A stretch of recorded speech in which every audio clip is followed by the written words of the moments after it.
नमस्कार दोस्तों, आपका मेरे YouTube चैनल भक्ति ज्ञान त्योहार में स्वागत है। आज मैं आपको जया एकादशी की व्रत कथा सुनाने जा रही हूँ। अगर आपको ये कथा पसंद आए तो कमेंट बॉक्स में भगवान विष्णु की जय अवश्य लिखिए। साथ ही अगर आपने अभी तक मेरे चैनल को सब्सक्राइब नहीं किया तो सब्सक्राइब कर लीजिए और बेल आइकॉन पर क्लिक जरूर कीजिए, जिससे हमारे वीडियो के नोटिफिकेशन आपको मिलते रहें। हिंदू धर्म में जया एकादशी का विशेष महत्व होता है। माघ मास की शुक्ल पक्ष की एकादशी तिथि को जया एकादशी कहते हैं। साल 2023 में जया एकादशी का व्रत 1 फरवरी दिन बुधवार को रखा जाएगा। इस दिन व्रत रखते हुए भगवान विष्णु की पूजा की जाती है। जया एकादशी को भूमि एकादशी और भीष्म एकादशी के रूप में भी जाना जाता है।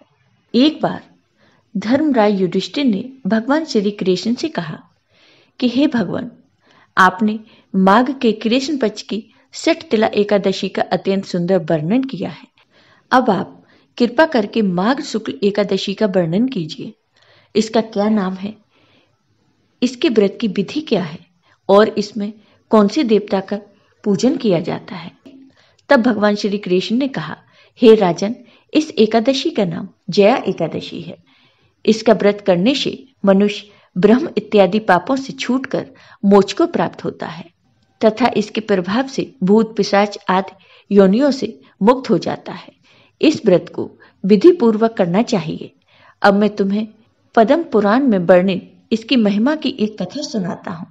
इसे ध्यान पूर्वक सुनो।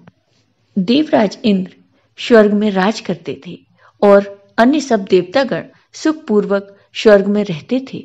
एक समय इंद्र अपनी इच्छा अनुसार नंदन वन में अप्सराओं के साथ विहार कर रहे थे और गंधर्व गान गा रहे थे। उन गंधर्वों में प्रसिद्ध पुष्पदंत तथा उसकी कन्या पुष्पवंती और चित्रसेन तथा उसकी स्त्री मालिनी भी उपस्थित थे। साथ ही मालिनी का पुत्र पुष्पवान और उसका पुत्र माल्यवान भी उपस्थित थे। पुष्पवती गंधर्व कन्या माल्यवान को देखकर उस पर मोहित हो गई और माल्यवान पर कामवाण चलाने लगी। उसने अपने रूप, लवण्य और हाव भाव से माल्यवान को वश में कर लिया। वह पुष्पवती अत्यंत सुंदर थी। अब वे इंद्र को प्रसन्न करने के लिए गान करने लगे, परंतु परस्पर मोहित हो जाने के कारण उनका चित्त भ्रमित हो गया। इनके ठीक प्रकार न गाने तथा स्वर ताल ठीक नहीं होने से इंद्र इनके प्रेम को समझ गए और उन्होंने इसमें अपना अपमान समझकर उनको श्राप दे दिया। इंद्र ने कहा, हे मूर्खों, तुमने मेरी आज्ञा का उल्लंघन किया है, इसलिए तुम्हारा धिक्कार है। अब तुम दोनों स्त्री पुरुष के रूप में मृत्युलोक जाकर पिशाच रूप धारण करो और अपने कर्म का फल भोगो। इंद्र का ऐसा श्राप सुनकर वे अत्यंत दुखी हुए और हिमालय पर्वत पर दुखपूर्वक अपना जीवन व्यतीत करने लगे। उन्हें गंध, रस तथा स्पर्श आदि का कुछ भी ज्ञान नहीं था। वहां उनको महान दुख मिल रहे थे। उन्हें एक क्षण के लिए भी निद्रा नहीं आती थी। उस जगह बहुत ही ठंड थी, इससे उनके रोंगटे खड़े रहते और ठंड के मारे दांत बजते रहते।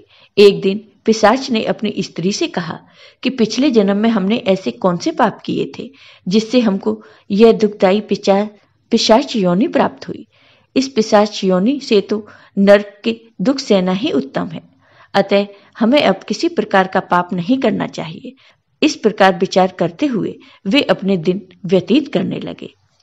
देवयोग से तभी माघ मास में शुक्ल पक्ष की जया नामक एकादशी आई।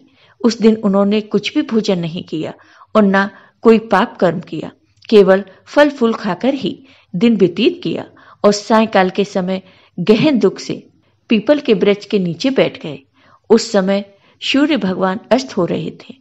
उस रात को अत्यंत ठंड थी, इस कारण वे दोनों ठंड के मारे अति दुखित होकर मृत के समान बैठे रहे। उस रात्रि को उनको नींद भी नहीं आई। जया एकादशी के उपवास और रात्रि के जागरण से दूसरे दिन सुबह होते ही उनकी पिशाच योनि छूट गई। अत्यंत सुंदर गंधर्व और अप्सरा की देह धारण कर सुंदर वस्त्र आभूषणों से अलंकृत होकर उन्होंने स्वर्ग लोक को प्रस्थान किया। उस समय आकाश में देवता उनकी स्तुति करते हुए पुष्प वर्षा करने लगे। स्वर्ग लोक में जाकर इन दोनों ने देवराज इंद्र को प्रणाम किया। इंद्र इनको पहले रूप में देखकर अत्यंत आश्चर्यचकित हुए और पूछने लगे कि तुमने अपनी पिशाच योनि से किस तरह छुटकारा पाया, ये मुझे बताओ। माल्यवान बोले, हे देवेंद्र, भगवान विष्णु की कृपा और जया एकादशी के व्रत के प्रभाव से ही हमारी पिशाच देह छूटी है। तब इंद्र बोले, हे माल्यवान, भगवान की कृपा और एकादशी का व्रत करने से न केवल तुम्हारी पिशाच योनि छूट गई, वरन हम लोगों के भी वंदनीय हो गए, क्योंकि विष्णु और भगवान शिव के भक्त हम लोगों के वंदनीय हैं। अतः आप धन्य हैं। आप पुष्पवती के साथ जाकर विहार करो। फिर भगवान श्री कृष्ण कहते हैं, हे राजन, इस जया एकादशी के व्रत से बुरी योनि छूट जाती है। जिस मनुष्य ने इस एकादशी का व्रत किया है, उसने मानो सब यज्ञ जप दान आदि कर लिए।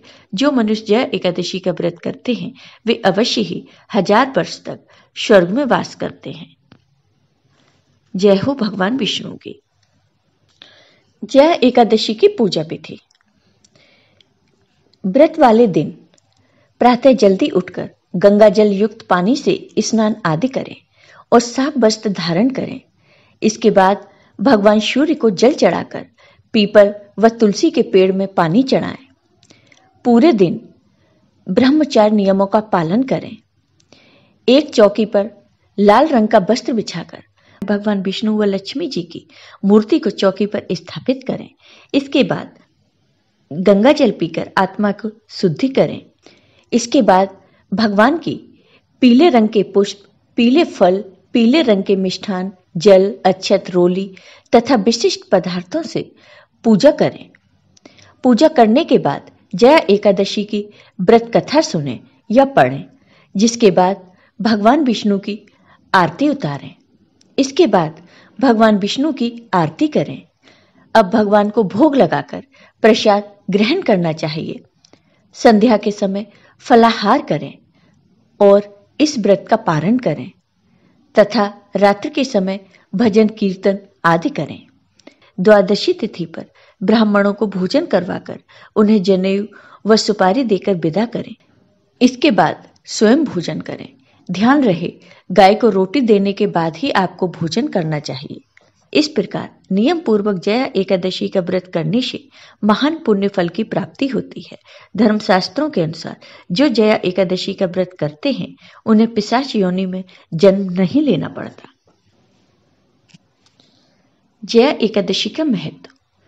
पौराणिक कथा के अनुसार इस व्रत को रखने से सभी पाप नष्ट हो जाते हैं और पुण्य फल की प्राप्ति होती है। मान्यता के अनुसार इस व्रत को रखने से दुष्ट आत्माओं के भय से भी मुक्ति मिलती है और आर्थिक संकट खत्म होने के साथ ही सुख समृद्धि भी आती है। तो दोस्तों, कैसा लगा आपको ये वीडियो? कमेंट करके जरूर बताइए। साथ ही मेरे वीडियो को ज़्यादा से ज़्यादा शेयर करिए। धन्यवाद।